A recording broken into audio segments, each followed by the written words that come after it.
My name is Yuju Kai, and I come from the group ABC and from the tutorial one. And our group main have Chaji, Luduling, and Panjovi. And now I want to start from the policy of SOLAS. The Convention on the Safety of Life at Sea was established in year 1914. The convention main goals are to ensure the maritime security and to prevent accident, death, and properties damage.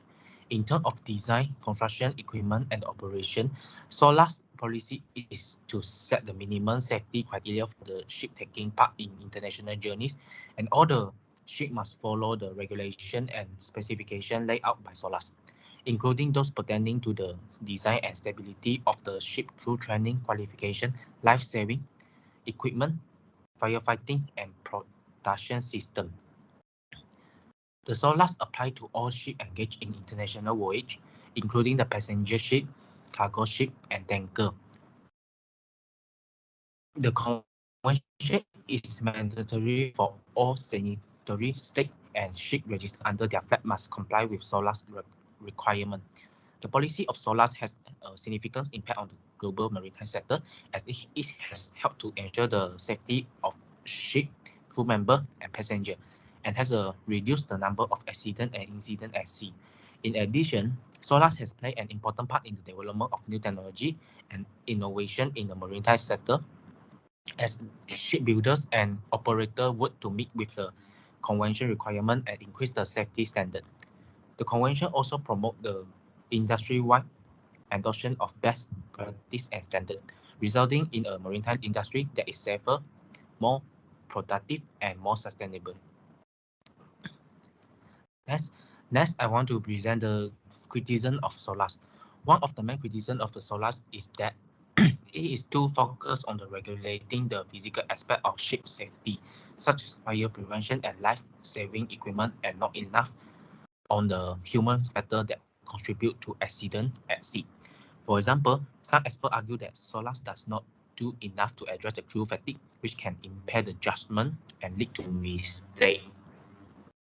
Another criticism of the SOLAS is that it does not require the ship to have a certain level of the cybersecurity protection. Despite the growing threats of the cyber attack on the ship and port, as ships become the more automatic and reliant on digital systems, they become the vulnerable to hacking and other forms of cyber attack. A successful attack could potentially disable a ship system, cause it to run around, or even sink. Some experts has called the SOLAS to require the ship to have a certain level of cybersecurity protection, but so far this has not been included in the regulation.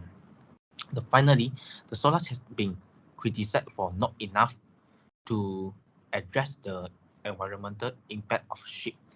Shipping is a major source of air pollution and greenhouse gas emission, and it can also contribute to the ocean pollution through the discharge of waste and other pollutants. While the SOLAS has established regulation for reducing sulfur emission of limiting the discharge of pollutant into the sea, some argue that more needs to be done to address the environmental impact on the shipping. That's all my presentation. Thank you. Good morning, sir. I'm Duning. Now I will present about the advantage and disadvantage of SOLAS. First of all, SOLAS is a convention to protect maritime property such as vessels and people who working or traveling on the sea. According to Chapter 2.2, this category include fire detection, fire extinction, and fire protection, which must be laid out suitable based on the type of vessel. Apart from this, there was a special measure to ensure that the captain and worker of vessel must follow the rules under ISPS code. For example, the captain needs to make sure the vessel is operating with the safety condition in Chapter 5.2 and conform the navigation with the safety service in Chapter 5. In addition to that, the establishment of SOLAS Convention has also contributed to protect our Earth. Under Chapter 6, the International Safety Management ISM Code is a management for the safe operation of ships. One of the requirements below is pollution prevention to fulfill the rules. Moreover, SOLAS Convention is made by international cooperation, and it can enhance the development of international trade. In Chapter 7.1, the participant country and can authorize each member to improve the efficiency of maritime transportation and trade entry with fast document delivery between each country. On the other hand, SOLAS Convention also has its disadvantage. Firstly, the rules of SOLAS Convention made the initial cost of shipbuilding become higher. In order to comply with the regulation, the company need to spend a lot of money for purchasing the design equipment and service before opening the business. According to Chapter 3 and Chapter 4, the ship owner need to prepare the escape equipment such as rescue board, life jacket, and lifeboat. Next, the vessel also required to install a few of security systems such as SART, GMDSS, and EPIRB system. Besides that, SOLAS Convention is hard to implement for the company which are new in the maritime industry. For subsequent development and opening more market, they need to meet all SOLAS standards to win the favor of the market. For example, Chapter 6 shows that all types of cargo which secure and storage of container unit or cargo must fulfill the requirement of International Grain Code except gas and liquid in bulk. Last but not least, the purpose of the SOLAS regulation is to protect the cargo on board.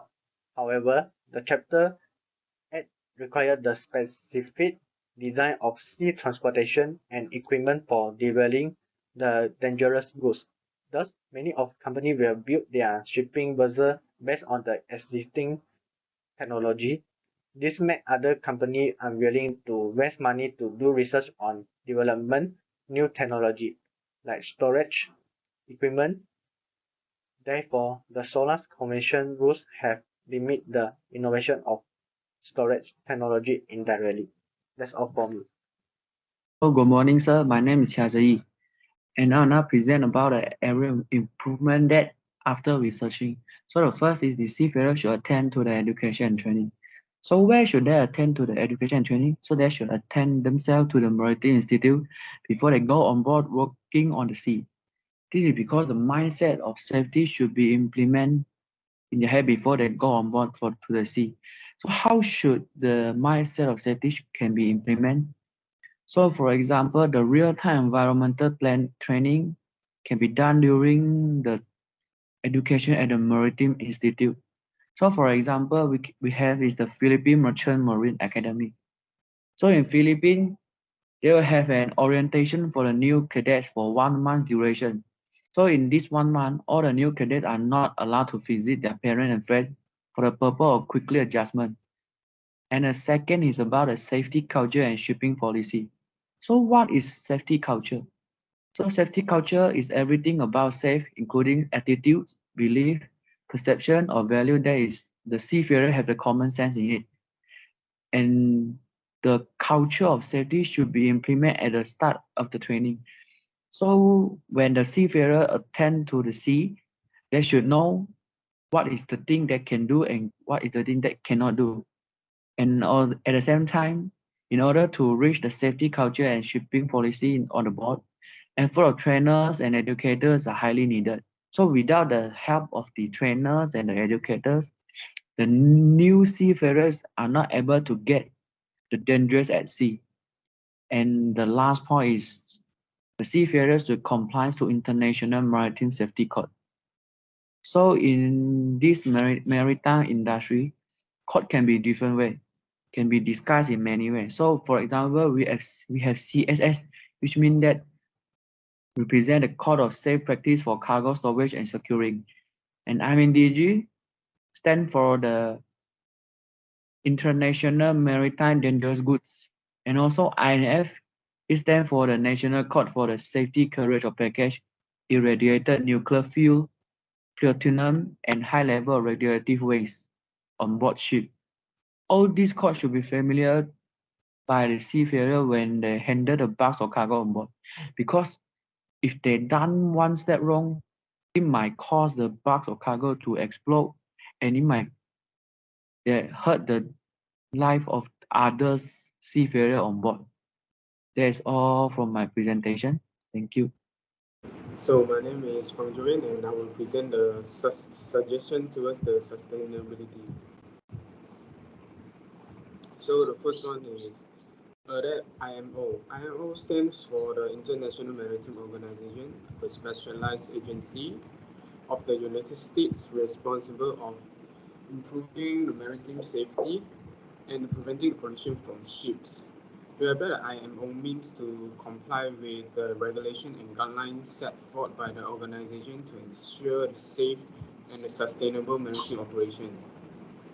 This security, for example, the ships can install equipment to reduce the air and water pollution, implement safety measures like life-saving equipment and fire detection system, and follow guidelines for secure and efficient cargo handling. So the next one is using green shipping. Green shipping refers to the adoption of eco-friendly practice and technologies in the maritime industry. These include using alternative fuels like biofuels and LNG, reducing the vessel emission through an energy-efficient design and technologies, and implementing the measure to reduce the waste of pollution. For example, a shipping company could use a biofuel instead of traditional fossil fuel to reduce the carbon emissions, or install a solar panel on the ship to reduce energy consumption.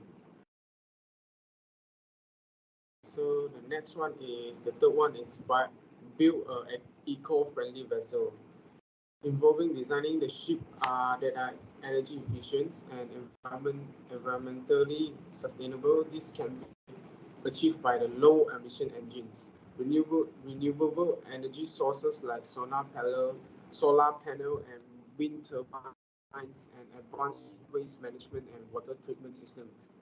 For example, of an eco-friendly vessel is the Ecoliner, a cargo ship designed to reduce carbon emissions and fuel consumptions by using wind power and advanced energy storage technology. So the last one is digital technology in maritime transport. Digital technology is being increasingly used in the maritime industry to optimize the shipping operation and reduce costs. This includes the use of digital platform to manage the cargo and logistics, the real-time monitoring of vessel performance, and the adoption of autonomous vessel and drones to improve the safety and efficiency. Digital technology can also help to reduce the carbon emissions of enabling more efficient vessel routing and reducing idle time at port. For an example, digital technology in maritime transport is the smart port system being developed by the Port of Rotterdam in Netherlands, which use real-time data to optimize port operation and reduce emissions. And that's all for my presentation.